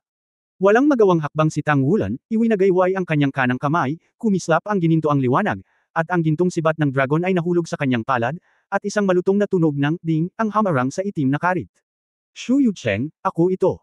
Ang pamilyar na boses, ang malaking karit, hindi ba't eksaktong si Shu Yucheng, na kilala bilang ang immortal. Sa madilim na sulok, isang figure ang kumislap, si Shu Yucheng ay nagpakita na sa harap ni Tang Wulan at Wu Siduo. Nang makita niya si Tang Wulan, ang kanyang buong katawan ay ganap na matamlay. Pagkatapos ay kinusot niya ang kanyang mga mata, at siya, na palaging malamig na ipinahayag ang kanyang sarili, ay medyo cute sa oras na ito. Si Shu Yucheng sa oras na ito ay mukhang mas maangin at may elo kaysa noong nakaraang taon, ngunit mas malamig din. Ngunit sa pagharap kay Tang Wulan, ang death sickle sa kanyang kamay ay binawi sa susunod na sandali, at sinabi niyang tahimik, "Ikaw, buhay ka pa ba?" Masiglang tumanggaw si Tang Wulan, humakbang pasulong, at binigyan siya ng mahigpit na yakap. Ang mga kalamnan ng mukha ni Shu Yucheng ay nanginginig ng ilang beses. Tumingin siya kay Wu Saiduo na nasa hindi kalayuan, at pagkatapos ay kay Tang Wulan, "Bitawan mo ako, ayoko ng yakap ng lalaki." Biglang ngumiti si Tang Wulan, ang taong ito ay may masamang ugali pa rin tulad ng dati. Ngayon lang, mayroon ding 7 spirit ring na nagniningning sa kanyang katawan, at isa na siyang Soul Saint. Ang grupo ng mga akademya na magkasamang sumali sa Shrek Academy, sa edad na unang bahagi ng 20s, ay umabot na sa antas ng Soul Sage. Kailangan kong sabihin na sila talaga ang pinakamahusay na grupo ng mga mag-aaral ng Shrek sa nakalipas na 1,000 taon.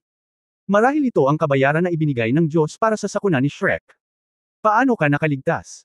Tanong ni Shu Yucheng, nakatingin kay Tang Wulan. Sinabi ni Tang Wulan, sa palagay ko ay marami pa rin ang interesado sa parehong tanong. Tara, puntahan natin si Teacher Wu, at pag-uusapan ko ito ng magkasama. Okay. Masiglang tumanggaw si Shu Yucheng, at pagkatapos ay sumulyap kay Wu Saiduo. Ano ang palagi mong nakikitang ginagawa ko? Nangunguna ka pa rin ba? Napaungol si Wu Siduo. Napabuntong hininga si Shu Yucheng, umiling, at nauna sa paglalakad. Bahagyang gumalaw ang puso ni Tang Wulan, at marahil ay may nahulaan siya kung bakit nasa kakaibang mood si Shu Yucheng. Siya at si Luo Guixing ay palaging may gusto kay Wu Siduo, ngunit sa Si God Fate Blind Date, ipinakita ni Wu Siduo ang kanyang pagmamahal sa kanyang sarili, at silang dalawa ay tila may isang uri ng tunggalian sa kanila.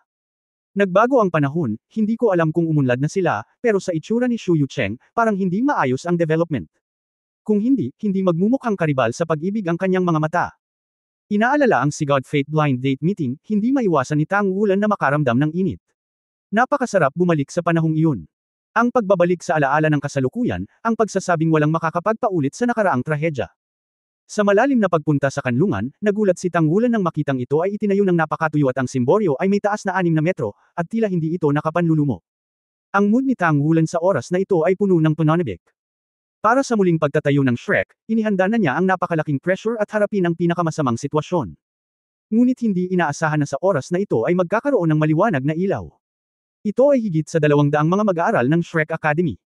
Bagamat lahat sila ay mga estudyante lamang, imposible para sa kanila na magdala ng karagdagang tulong sa kanilang mga sarili tulad ng guro, ngunit sa pagkakaroon ng higit sa 200 mga buto at ang presensya ni Teacher Wu Changkong, at least may pagkakataon sila.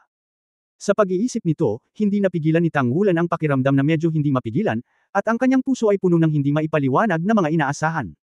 Binuksan ni Shu Yucheng ang isang hindi mahalatang tarangkahang bato sa harapan. Pagkatapos maglakad papunta dito, nagkaroon ng mas malawak na espasyo. Naramdaman pa ni Tang Wulan ang pagkakaroon ng malakas na pagbabago-bago ng kapangyarihan ng espiritu. Sinabi ni Shu Yucheng, lahat ng tao ay naglilinang dito sa lahat ng oras. Kahit na ang mga mapagkukunan ay hindi maihahambing sa mga orihinal na estudyante, ngunit sila ay nagkakaisa. Hindi pa siya gaanong nagsasalita, at hindi madaling makapagsalita ng napakaraming salita. Ngumiti din si Wu Siduo at sinabing, masaya akong nakabalik ka ngayon. Siguradong napakasaya ni Teacher Wu. Para sa pagiging confidential, at walang paraan para makatanggap ng mga signal sa labas dito, kaya walang kagamitan sa komunikasyon, pumunta ako kay Teacher Wu, maghintay muna kayo dito. Gaya nga ng sabi niya ay nagmamadali siyang umalis. Sinundan siya ng tingin ni Shu Yucheng, at ang kanyang pagkahumaling kay Wu Saiduo ay palaging malakas. Ngunit hindi niya nagawang hawakan ni Luo Guixing ang puso ni Wu Siduo. Kung ikukumpara kay Tang Wulan, mas kilala ni Shu Yucheng si Wu Siduo. Siya ay mayabang at noon pa man, anuman ang mangyari, gusto niya ang pinakamahusay, tulad noong hinamon niya si Tang Wulan na patunayan na siya ang pinakamalakas. Nang maglaon, nabigo siya, ngunit walang alinlangan, nasakop din ng lakas ni Tang Wulan ang kanyang puso. Sa makatuwid, kahit na mahigit 3 taon na niya itong hindi nakita, pinili pa rin niya si Tang Wulan ng walang pag-aalinlangan sa Si God Blind Date. Sa halip na siya at si Luo Guixing. Ngayong hindi papatay si Tang Wulan, muli siyang nagpakita sa harap nila. Bagamat napakalinaw din ni Shu Yucheng sa kanyang puso na ang pagbabalik ni Tang Wulan ay tiyak na magiging malaking pakinabang sa muling pagtatayo ng Shrek, ngunit naiintindihan niya na gusto niyang makuha ang puso ni Wu Siduo. Ito ay tiyak na magiging mas mahirap. Nang makita ang medyo malungkot na ekspresyon ni Shu Yucheng, humakbang si Tang Wulan at inakbayan ang kanyang mga braso, ano ang iniisip mo? Ito ba ang hinaharap na muling pagtatayo ng akademya, o dahil ba ito kay Wu Si Duo? Siya ay may maisla na pag-iisip, at si Shu Yucheng ay hindi kailanman naging pareho. Ang isang taong magaling magtago ng kanyang iniisip, paanong hindi makikita ni Tang Wulan na siya ay nasa masamang kalagayan? Inangat ni Shu Yucheng ang kanyang ulo upang tumingin sa kanya, pagkatapos ay umiling at mapait na ngumiti, huwag kang sisihin. Wala itong kinalaman sa iyo. Masyado lang kaming mahina. Ilang taon na kaming hindi nakikipaglaro sa iyo. Kung may pagkakataon, matuto tayo sa isa't isa. Si Wu Si Duo ay sabik na manalo, bakit siya hindi? Mula sa unang cultivation level noong ako ay nag-enroll, hanggang sa kasalukuyan. Si Shu Yucheng ay palaging isang mahusay na disipulo sa Shrek Academy. Ang antas ng kapangyarihan ng kanyang espiritu ay umabot pa sa ika-76 na antas, at ito ay nasa itaas pa rin ng Wu Si Duo. Bagamat kaharap si Tang Wulan, alam pa rin niya na wala siyang masyadong pagkakataong manalo, ngunit talagang ayaw niya. Mabuti. Sumang-ayon si Tang Wulan ng walang pag-aalinlangan. Ito ang paggalang sa walang kamatayang si Shu Yucheng. Hindi nagtagal ay narinig ko na ang mga yabag. Halos may kumislap na liwanag at anino sa kanyang harapan, at isang puting figure ang lumitaw sa harap ni Tang Wulan. Ang puting robe ay puti pa rin, ang pinagkaiba ay may konting putla pa sa mahaba niyang buhok, at gwapo pa rin siya at malamig. Ito pa rin ang asul na espada na may puting damit, si Bing Tianzuhan. Ngunit sa sandaling ito, nang makita siya ni Tang Wulan, nakita niya ang pagod at kahirapan sa kanyang mga mata kung gaano ito kalakas kaysa sa hindi niya alam noon. Oo, siya si Wu Changkong. Teacher Wu. Sinigaw ni Tang Wulan ang tatlong salitang ito na halos mabulunan, humakbang pasulong, at yumuko ng malalim kay Wu Changkong. Medyo namutla ang mukha ni Wu Changkong, malamig pa rin ang kanyang mga mata, ngunit sa sandaling makita niya si Tang Wulan, isang flash ng tubig ang dumaan sa kanyang mga mata. Hinawakan niya ang balikat ni Tang Wulan, itinuwid ang kanyang katawan, at tiningnan siya ng malalim, na parang nakikita ang kabuuan ng kanyang pagkatao. Pagkaraan ng mahabang panahon, medyo nahihirapan siyang nagsabi, manatiling buhay. Kinagat ni Tang Wulan ang kanyang mga ngipin, hindi hinayaang tumulo muli ang kanyang mga luha, napakaganda at narito kayong lahat. Marahan na tumanggaw si Wu Changkong, sumama ka sa akin. Pagkatapos magsalita, humakbang siya patungo sa kailaliman ng kuweba. Sumunod si Tang Wulan, ngunit hindi sumunod si Shu Yucheng. Pinanood niya lang si Tang Wulan na sinusundan si Wu Changkong mula sa kinaroroonan, at nagbuntong hininga sa kanyang puso. Naunawaan niya na kahit anong pilit niya, sa puso ni Teacher Wu, mas mababa pa rin siya kay Tang. Kay Wulan. Hindi lang dahil sa sariling kahusayan ni Tang Wulan, kundi dahil hindi na kasing simple ng mga guro at estudyante ang emosyon sa pagitan nila. Dinala ni Wu Changkong sina Tang Wulan, Xi, Shu Xiaoyan, at Guyu sa Shrek Academy gamit ang isang kamay, at pinatunayan nilang lahat na sila ang pinakamahusay sa kanilang sariling kakayahan. Ngayong nakabalik na si Tang Wulan, kahit na hindi gaanong nagsalita si Teacher Wu, naunawaan ni Shu Yucheng na siya at si Wu Saidua at iba pa ay hindi na magiging mga pinuno ng mga natitirang estudyante tulad ni Shrek. Dinala ni Wu Changkong si Tang Wulan papasok, at nang dumaan siya sa isang parisukat, nakakita si Tang Wulan ng mga pamilyar na figure, hindi dahil kilala niya ang mga taong ito, ngunit dahil lahat ng mga taong ito ay nakasuot ng Shrek. Mga uniforme. Hindi lumingon sa kanya si Wu Changkong, ngunit sinabi niya habang naglalakad, ang akademya ay nahahati pa rin sa panloob na patio at panlabas na patio. Ang nakikita mo ngayon ay ang mga mag-aaral mula sa panlabas na patio. Ang lahat ng mga patakaran ay pareho. Upang makapasok sa loob ng patio, dapat kang umasa sa mga kasanayan. Mabuti iyon. Katulad ng ginawa mo noon. Lahat ay nagtrabaho ng husto. Matapos marinig ang mga salitang ito, ang mga luhang pinipigilan lang ni Tang Wulan ay tuluyang bumagsak. Inner courtyard, outer courtyard. Anong pamilyar na pangalan ito? Sa wakas narinig ulit. Sa loob ng patio at sa panlabas na patio, hindi pa namatay si Shrek, nandoon pa rin si Shrek, at nandoon pa rin ang espiritu ni Shrek. Sa pamamagitan ng isa pang daanan, mas maraming pasilidad sa ilalim ng lupa kaysa sa inaasahan. Mas malaki rin ang lugar. Sinundan ni Tang Wulan si Wu Changkong sa isang silid na bato. Wala kahit na ang pinakasimpleng pag-aayos sa silid na bato, tanging isang futon sa lupa. Dito ako nagpa-practice. Lumingon si Wu Changkong at tumingin kay Tang Wulan. Magkaharap ang dalawang master at apprentice, pinapanood ang mga luhang umaagos sa mga mata ni Tang Wulan, huminga ng malalim si Wu Changkong, at bahagya na pinigilan ang kanyang emosyon. Sino ang nakaligtas? Tanong ni Wu Changkong sa malalim na boses. Nabulunan si Tang Wulan at sinabing, 7 sa amin ang nakaligtas, at ang Holy Spirit daw Luo ang nakoronahan. Ang Pavilion Master ang nagprotekta sa amin, at tinulungan niya kaming makaligtas. Ngunit ang Pavilion Master, naikuyong ni Wu Changkong ang kanyang mga kamao ng walang kamalay-malay, at huminga ng malalim, mabuti para sa iyo na mabuhay. Huwag mong masyadong isipin ang nakaraan, at umasa sa lahat. Ikaw man o ako, ang responsibilidad natin ay ibalik ang History Lake sa lupa, naiintindihan mo ba? Paano sila? Nasaan sila ngayon? Pagkatapos ay ipinaliwanag ni Tang Wulan ng detalyado ang lahat ng naranasan niya at ng kanyang mga kaibigan pagkatapos ng Big Bang, kasama na silang lahat ay nag-aral sa mga pangunahing grupo ng hukbo at pinagbuti ang kanilang mga sarili.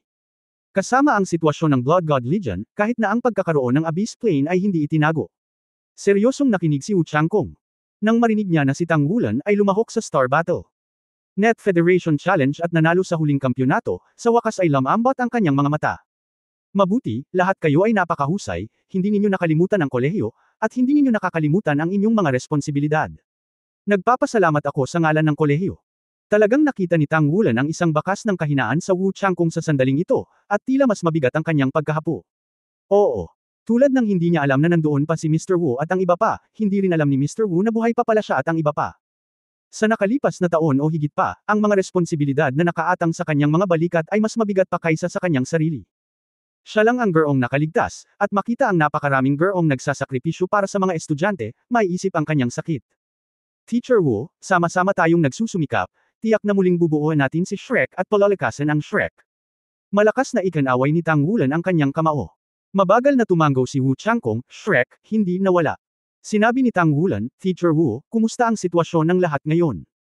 Dapat ay intindihin muna niya ang kasalukuyang sitwasyon dito, nandoon pa rin si Wu Changkong at ang mga kaklase niya, na syempre isang magandang bagay. Ngunit lahat ay isang mag-aaral pagkatapos ng lahat, at si Shrek ay hindi kailanman naging isang sekta. Pagkatapos ng sakuna, kung ikaw ay mapalad na mabuhay, likas na sa tao na maghanap ng mga pakinabang at maiwasan ang mga kawalan. Sa makatuwid, kailangan niyang malaman kung gaano karaming mga tao ang natitira pa na handang magbayad para sa muling pagtatayo ng Shrek. Isang kislap ng pagmamalaki ang sumili sa mga mata ni Wu Changkong, walang umalis. Lahat ay nagkusa na manampa. Sa buhay na ito at sa mundong ito, ang lahat ng mayroon tayo ay kay Shrek. Nang ang God-killing level fixed equipment na ginagabayan ng kaluluwa ng mga shell ay nahulog sa oras na iyon, ang mga sa amin ay patay na. Ito ay si Shrek na katalinuhan, iniwan tayo sa mundong ito pansamantalang ipasa, at ang ating gawain ay pansamantalang ipasa ito sa mundong ito, at ang ating gawain ay pansamantalang ipasa ito sa mundo mga inapo ni Shrek na iintindihan mo ako. Nayanig ang puso ni Tang Wulan, walang natira. Ano ang ibig sabihin nito? Nangangahulugan ito na higit sa 200 mga mag-aaral ng Shrek Academy ang nagbigay ng lahat para kay Shrek. Tulad ng sinabi ni Wu Changkong, pagkatapos ng araw na iyon, ituturing nila ang kanilang sarili bilang patay, at isasantabi ang lahat ng koneksyon sa mundo. Iisa lang ang layunin ng kanilang kinabukasan, at iyon ay ang buhayin si Shrek, hayaan ang Shrek Academy na makitang muli ang liwanag ng araw, at hayaan ang History Lake na muling magliwanag. Sa loob ng higit sa isang taon, ang lahat ay nagsasanay araw at gabi. Sa katunayan, hindi namin nakikita ang sikat ng araw sa labas. Maliban sa isang napakaliit na bilang ng mga tao na lalabas upang bumili ng ilang mga pangangailangan, at ito ay nasa ilalim ng labis na pag-iingat. Ang karamihan sa mga tao ay hindi kailanman umalis dito. Bagamat kumpara sa nauna, ang mga mapagkukunan ay mas mahirap kaysa sa mga mapagkukunan sa kolehiyo, ngunit ang lahat ay nag-iiba ng mga mapagkukunan, ngunit ang lahat ay nahuhulog sa pamamagitan ng mga mapagkukunan ng iba't ibang paraan. Masasabing sa nakalipas na taon, ito ang pinakamabilis na yugto ng panahon para sa mga batang ito na umunlad. Nang marinig ang sinabi niya, biglang lumuwag ang ekspresyon ni Tang Wulan, ang galing talaga nito. Kasama ka rito, nakaka-relax talaga ako. Matalim na tiningnan ni Wu Changkong si Tang Wulan, palagi kitang susuportahan sa likod ko. Ngunit, Wulan, kailangan mong tandaan na ikaw ang pinuno ng Shrek 7 Devils ngayon. Ikaw ang tunay na kinabukasan ni Shrek. Naiintindihan mo. Nagulat si Tang Wulan, Teacher Wu. Ikanaway ni Wu Changkong ang kanyang kamay, hindi ko intensyon na piliin ka bilang pinuno ng Shrek 7 Monsters, ngunit ang orihinal na kahulugan ng Sea God Pavilion. Alam mo ba na ang Sea God Pavilion ay nagulat sa iyong paglaki? Sa loob ng halos 1,000 taon, ang akademya ay hindi kailanman nakagawa ng napakaraming natatanging talento sa isang pagkakataon. Noon, ang mga guro ay nangyari, ito ay naiintindihan ko pa rin kung bakit ang kaayusan ng mga guro, at ngayon ay iniisip ko kung bakit tiyak na si Shrek ay malapit nang humarap sa isang sakuna, ikaw ay lilito, at ikaw ay nakatakdang baguhin ang tubig para kay Shrek. Pagkasabi nito, nagkaroon ng kislap ng sigasig sa kanyang mga mata, at nakita ni Tang Wulan na ang kasalukuyang gurong si Wu ay medyo naiiba sa dati. Ang pagkawasak ng Shrek Academy ay nagbigay sa kanya ng matinding pananabik. Wulan, ano ang plano mo? Pagkatapos ng ilang sandali ng emosyonal na kaguluhan, bumalik sa normal si Wu Changkong at tinanong si Tang Wulan. Sinabi ni Tang Wulan, mag-ipon ng lakas at magkaisa ang lahat ng puwersang maaaring magkaisa. Maghanap ng mga pagkakataon. Tumanggo si Wu Changkong, hindi ka na magpapatuloy, lalo pat ilantad ang lakas na taglay ni Shrek. Ang iyong pag-asa ay nasa hinaharap. Napakabata mo pa ngayon. Isa ka na ngayong kaluluwang santo, at 21 taong gulang ka pa lang. Sa malapit na hinaharap, malamang na magkakaroon ka ng daan-daang mga titulo, higit sa 10 na may titulong Daoluo, at kahit na ang Super Daoluo ay magkakaroon tayo ng tunay na pagkakataon kaya, gusto kong sabihin sa iyo ang bagay ay, hindi ka dapat maging masyadong sabik o nagmamadali. Oo, oo. Ang bawat isa sa mga mag-aaral na ito ay isang mag-aaral na pinili ni Shrek. Walang alinlangan na sila ang pinakamahuhusay na talento ngayon, at sa ilalim ng matinding pressure at puwersang nagtutulak ng pagkawasak ni Shrek, kung gayon ang motibasyon ng lahat na umunlad ay malayo sa pagiging maihahambing sa dati. Ang pinakamalaking lakas ni Shrek ay ang paglinang ng mga talento, at nararapat itong maging isang academy sa mainland. Kapag higit sa 200 mga henyo na handang mag-ambag sa akademya ay lumaki, gaano sila kalakas kakatawan? Gatlang gitling. For more videos, please like, share and subscribe.